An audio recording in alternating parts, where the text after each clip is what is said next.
ഇന്ന് കൂട്ടാൻ വയ്ക്കാൻ എടുത്തു വെച്ചേക്കുന്നത്, സാധാരണ ഞാനിത് കേരളത്തിലും ദുബായിലും കണ്ടിട്ടില്ല ഇത്തരം ബീൻസ്. അതായത് നമ്മുടെ കേരളത്തിലെ വാളരിപ്പയറിൻ്റെ ഒരു ഷേപ്പാണ്. ഭയങ്കര നീളമാണ്, കണ്ടോ? ഇത്രയും നീളമാണ്. ഞാനത് രണ്ടായിട്ട് മുറിച്ചിട്ടേക്കും. ഇത്രയും നീളമുള്ള ബീൻസാണ്.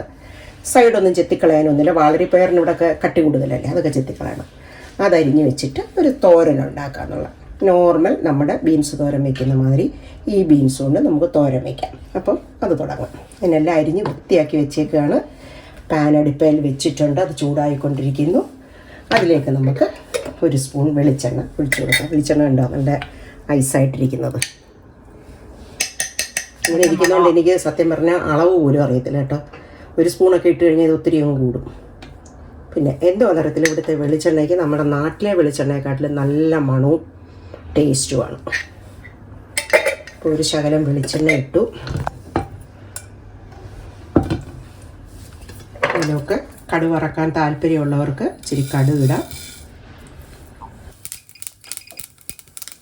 അപ്പം കടുക് പൊട്ടി തുടങ്ങി. അതിനകത്തോട്ട് ഒരു വറ്റൽ മുളക്. കാരണം ഇതൊന്നും കൂടുതലിടാത്ത ഇവിടുത്തെ എൻ്റെ ചട്ടമ്പികൾ കേരി എന്ന് പറയുന്ന സാധനം പറ്റത്തില്ല. അവന്മാർക്ക് പിന്നെ ഈ കടുകും ഇഷ്ടമല്ല. ഇച്ചിരി കറിവേപ്പില ഉള്ളതിൻ്റെ അനുസരിച്ച് ഇട്ട് കൊടുക്കുക. പൊട്ടിക്കഴിഞ്ഞ് നമ്മൾ എറിഞ്ഞ് വെച്ചേക്കുന്ന ഒരു തരം ബീൻസ്.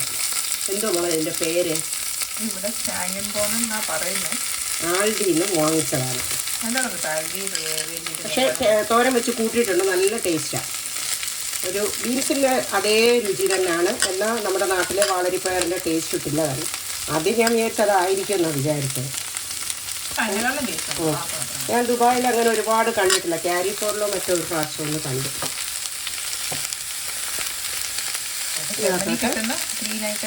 അതെ, ആവശ്യത്തിനുള്ള തോരനും നല്ല.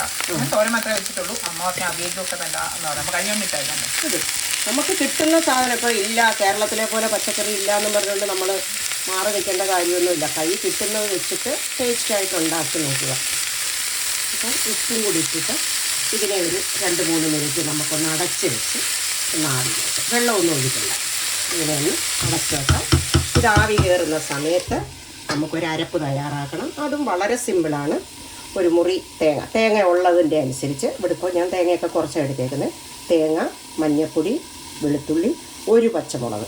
എരിയൊക്കെ ആവശ്യത്തിലിടാം. മുളക് പൊടി ചേർക്കേണ്ടവർക്കിടാം. ഞാൻ പറഞ്ഞല്ലോ, എൻ്റെ ചട്ടമ്പികൾക്ക് എരി പറ്റത്തില്ല. അതുകൊണ്ട് ഒരു പച്ചമുളക് തക്കാളി അരയ്ക്കും. അപ്പോൾ ഇത് ആവി കയറുന്ന സമയത്ത് ഇത് നമുക്കൊന്ന് ചതച്ചെടുക്കാം. അമ്മ വന്ന സമയമാണ് നമ്മൾ ഫ്രഷ് തേങ്ങ ഇടുന്നത്. അല്ലെങ്കിൽ ഞാൻ മറ്റേ ഡെസിക്കേറ്റഡ് തേങ്ങയില്ലേ, ഡ്രൈഡ് കോക്കനട്ട്, അതാ തോരനുണ്ട്. അതിടുമ്പോഴും നല്ല ടേസ്റ്റാണ്. അത് ഇച്ചിരി ചൂടുവെള്ളത്തിനകത്തോട്ട് കുതിർത്ത് വെച്ചിട്ട് ഞാനെങ്കിൽ ഇച്ചിരി ജീരകം ഇടും തോരന്. അതും ഇതൂടെ ചതയ്ക്കുന്നത്. അപ്പോൾ അതിനും നല്ല ടേസ്റ്റ് കിട്ടും. ഇതുപോലെ ചതഞ്ഞാൽ മതി.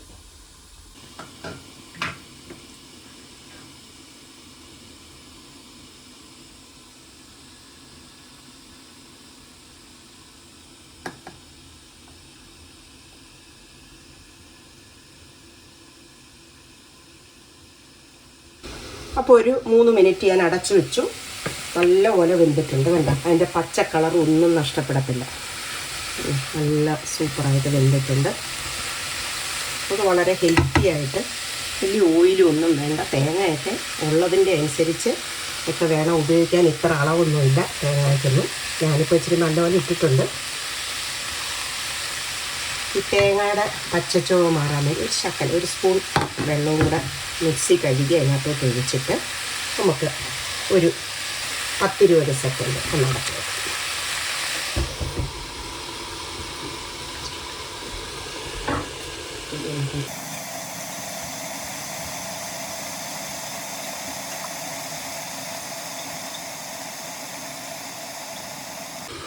ഒരു 10-20 സെക്കൻഡ് തേങ്ങയും വെന്തു. നമുക്ക് ഇളക്കി യോജിപ്പിക്കാം. കണ്ടില്ലേ, നമ്മൾ ഇത്ര നേരം അടച്ചു വെച്ചിട്ട് ആ പച്ച കളർ പോകുന്നില്ല. പച്ചയും മഞ്ഞയും കൂടെയുള്ള ആ കളർ കോമ്പിനേഷൻ കാണുമ്പോൾ തന്നെ നമുക്ക് ഒരു പ്ലേറ്റിനകത്തോട്ട് എടുത്ത് കഴിക്കാൻ തോന്നുന്നില്ല. അപ്പോൾ ഡയറ്റൊക്കെ നോക്കുന്നവർ തേങ്ങ ഇത്രയൊന്നും ചേർക്കണ്ട. കുറച്ചിട്ട് ഇത് കൂടുതൽ കഴിക്കുക. ചോറ് കുറച്ചെടുക്കുക.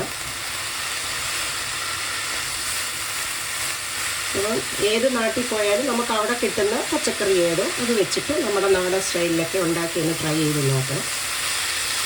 നല്ല ടേസ്റ്റായി. ഇതിന് ഉപ്പൊക്കെ ഉണ്ടോ നോക്കാം.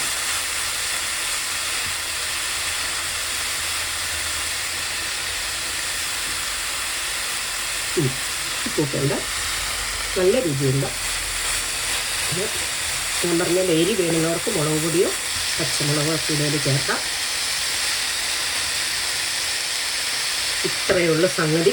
നമ്മളിനി ഗ്യാസ് ഓഫ് ചെയ്ത് കഴിഞ്ഞാൽ ആ ചൂടിലിരുന്ന് ഇത് നന്നായിട്ട് വെള്ളമെല്ലാം വറ്റി നല്ല ക്ലിയറാണ്. വെള്ളമൊന്നുമില്ല എങ്കിലും ആ ഉള്ള ഈർപ്പം നമ്മൾ അടച്ചു വെക്കുമ്പോൾ അടപ്പേനൊക്കെ വീണ് ഈർപ്പം എല്ലാം അങ്ങ് വറ്റിക്കോളും.